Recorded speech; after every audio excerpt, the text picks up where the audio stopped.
Hello friends, सभी को नमस्कार। Welcome back to my YouTube channel. साथियों, आज की वीडियो निष्ठा 3.0 FLN कोर्स मॉड्यूल 1 बुनियादी साक्षरता और संख्या ज्ञान मिशन का परिचय से संबंधित है। इस वीडियो में आप जानेंगे मॉड्यूल 1 का क्विज, यानी कि जो आकलन वाला हिस्सा होता है उसमें 20 क्वेश्चन पूछे गए हैं। इस वीडियो में आपको इन 20 क्वेश्चंस का आंसर मिलेगा। साथियों, यहाँ पर मैं आपको बताना चाहूँगा, इस बार के निष्ठा मॉड्यूल थोड़े अलग हैं।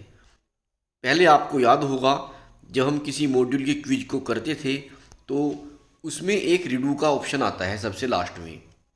मान लीजिए आपके 10 क्वेश्चन हैं और 10 क्वेश्चन में से आपके 8 क्वेश्चन सही हुए हैं, 2 गलत हो जाते हैं।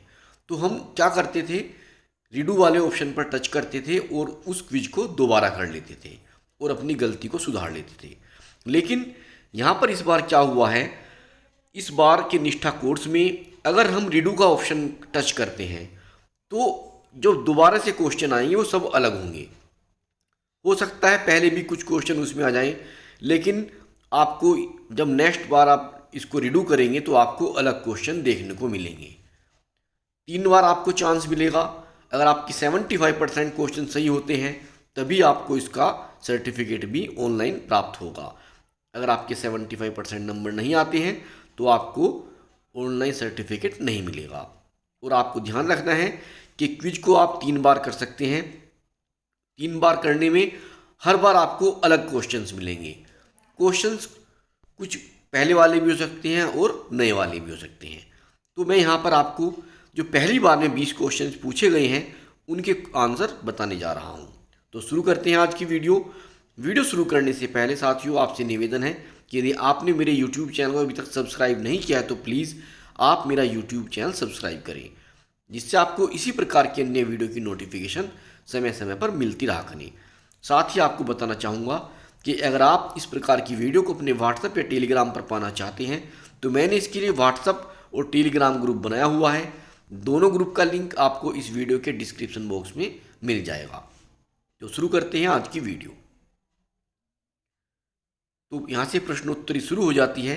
इसमें पहला क्वेश्चन इस प्रकार से है, NEP 2020 में कक्षा 1 से पहले 3 से 6 वर्ष के आयु वर्ग के लिए आंगनवाड़ी, विद्यालय पूर्व, बाल वाटिका में शिक्षा के प्रस्ताव है।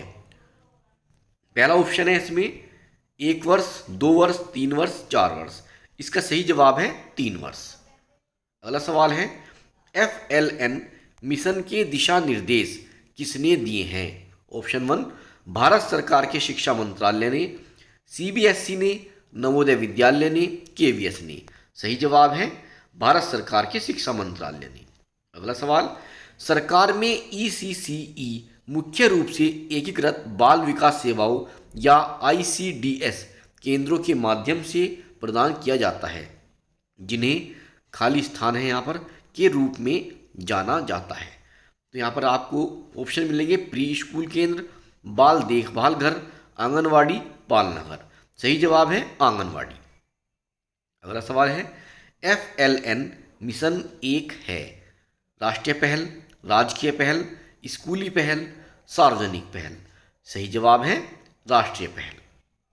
अगला सवाल, NEP 2020 की आकांक्षा है कि सभी बच्चे बुनियादी गणित और संख्यात्मक कौशल के साथ सीखें। खाली स्थान है यहाँ पर। पहला ऑप्शन है पढ़ना और लिखना, दूसरा ऑप्शन रेखा चित्र बनाना और रंग भरना, ऑप्शन नंबर 3 है संगीत और नृत्य, ऑप्शन 4 पहेलियाँ सुलझाना। इसका सही जवाब है ऑप्शन 1 पढ़ना और लिखना। अगला क्वेश्चन, NEP 2020 के अनुसार मध्याह्न भोजन यानी कि मिड डे मील कार्यक्रम प्रारंभिक कक्षा में पढ़ने वाले बच्चों को भी विस्तारित किया जाएगा। यहाँ प्रारंभिक कक्षा का अर्थ है, ऑप्शन 1 है कक्षा 2 से पहले की कक्षाएं, कक्षा 4 से पहले की कक्षाएं, कक्षा 3 से पहले की कक्षाएं, ऑप्शन 4 है कक्षा 1 से पहले की कक्षाएं, और यही इसका सही जवाब भी है।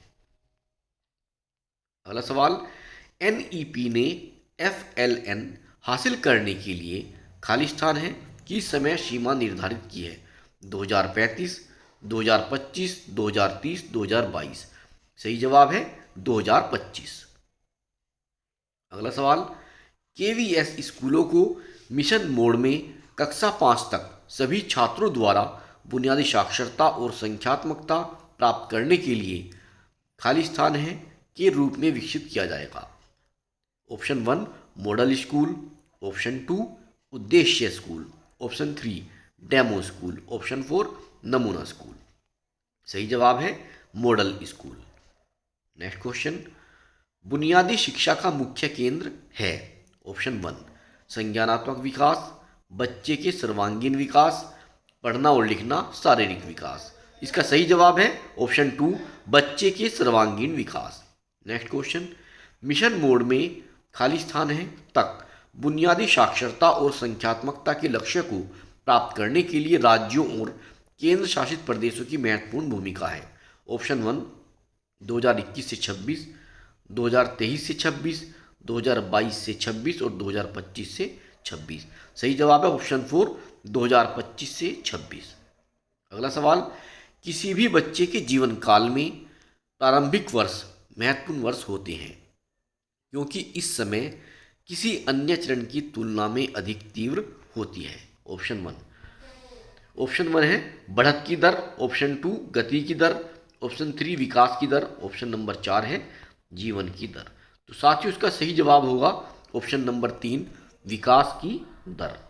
अगला सवाल, सीबीएसई प्राथमिक स्तर पर खाली स्थान के एक पूल की पहचान करेगा जो सरकारी प्राथमिक शिक्षकों का मार्गदर्शन कर सकता है और प्राथमिक स्तर पर शिक्षकों का समर्थन करने के लिए ई सामग्री भी विकसित कर सकता है जिसमें पाठ्य योजनाएं, नवीन शिक्षा शास्त्र का उपयोग आदि शामिल है। इसमें विकल्प हैं, पहला विकल्प है छात्रों, दूसरा है सामाजिक सोसाइटी, तीसरा विकल्प अभिभावक और चौथा है उत्कृष्ट शिक्षक और यही इसका सही जवाब भी है। अगला सवाल, एनसीईआरटी राज्यों और केंद्र शासित प्रदेशों को एफएलएन मिशन के उद्देश्यों की पूर्ति के लिए प्रदान करेगा। ऑप्शन 1 शिक्षण योजना, ऑप्शन 2 पाठ्यपुस्तक, ऑप्शन 3 कार्यपुस्तिका, ऑप्शन नंबर 4 पाठ्यचर्या और शिक्षा शास्त्रीय ढांचा। सही जवाब है पाठ्यपुस्तक यानी कि ऑप्शन नंबर 2। अगला सवाल, प्री स्कूल की शिक्षा सुनिश्चित करती है खाली स्थान प्री स्कूल से आरंभिक प्राथमिक कक्षा तक जिससे कि अधिगम में बेहतर प्रदर्शन हो और स्कूल में पढ़ाई जारी रखने की दर बेहतर बनी रहे। यहाँ पर 4 ऑप्शन दिए गए हैं, रास्ता, शिफ्ट, जर्क, निर्बाध, ट्रांजिशन। इसका सही जवाब है विकल्प नंबर 4 निर्बाध ट्रांजिशन। अगला सवाल है, बुनियादी साक्षरता और संख्या ज्ञान के लिए संदर्भ व्यक्तियों की क्षमतावर्धन और संदर्भ सामग्री विकसित करना सरकार के साथ साथ की भी जिम्मेदारी है। ऑप्शन 1 स्कूल, ऑप्शन 2 अभिभावक, ऑप्शन 3 बच्चा और ऑप्शन नंबर 4 है एनजीओ। सही जवाब है स्कूल। अगला सवाल, एनईपी 2020 में यह परिकल्पना की गई है कि 5 वर्ष की आयु से पहले प्रत्येक बच्चा एक प्रारंभिक कक्षा या बाल वाटिका में जाएगा जिसमें एक ईसीसीई को पढ़ाने योग्य क्वालिफाइड शिक्षक होगा।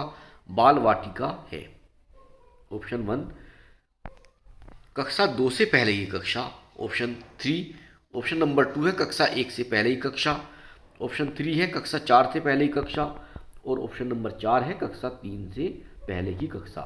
सही जवाब है ऑप्शन नंबर 2 कक्षा 1 से पहले की एक कक्षा।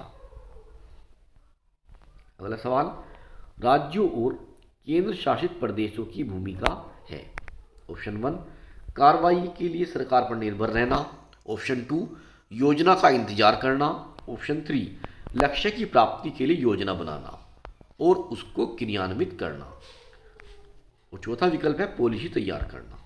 सही जवाब है विकल्प नंबर 3 लक्ष्य की प्राप्ति के लिए योजना बनाना और उसको क्रियान्वित करना। अगला सवाल, एफएलएन मिशन में खाली स्थान दक्षता हासिल करने के लिए एक राष्ट्रीय पहल है। ऑप्शन 1 कंप्यूटर संबंधी कौशल, दूसरा है रचनात्मक और सौंदर्य कौशल, ऑप्शन 3 समझ के साथ भाषा और गणित पढ़ना। ऑप्शन 4 पर्यावरण अवधारणाएं। सही जवाब है समझ के साथ भाषा और गणित पढ़ना। अगला क्वेश्चन देखते हैं। सभी बच्चों के लिए बुनियादी साक्षरता और संख्यात्मक कौशल प्राप्त करना त्वरित राष्ट्रीय, यहाँ पर खाली स्थान है, होना चाहिए लक्ष्य। ऑप्शन 1, ऑप्शन 2 मिशन, ऑप्शन 3 सेवा, ऑप्शन नंबर 4 एजेंडा। इसका सही जवाब है ऑप्शन 2 मिशन।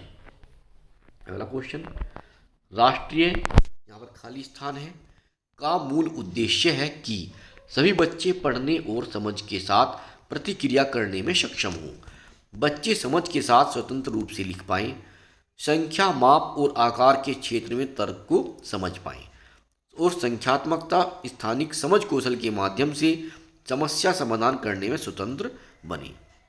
यहाँ पर 4 विकल्प हैं और इनमें से विकल्प नंबर 3 सही है। तो साथियों को जो टोटल क्वेश्चन जो हैं 20 हैं, हमने किसी भी क्वेश्चन को स्किप नहीं किया है। इसका जो हमारा स्कोर आता है 20/20, यानी कि 20 में से 20। इसमें आप रिडू भी कर सकते हैं। जब आप इसको रिडू करेंगे तो क्वेश्चन में आपको परिवर्तन देखने को मिलेगा। कुछ क्वेश्चन आपको यही मिलेंगे और कुछ क्वेश्चन आपको नहीं मिलेंगे। तो साथियों इसके जो नए क्वेश्चन हैं वो भी मैं आपको इससे अगली वीडियो में लेकर आऊँगा। तो इस वीडियो में इतना ही, मिलते हैं आपसे बहुत जल्द अगली वीडियो में। तब तक के लिए नमस्कार।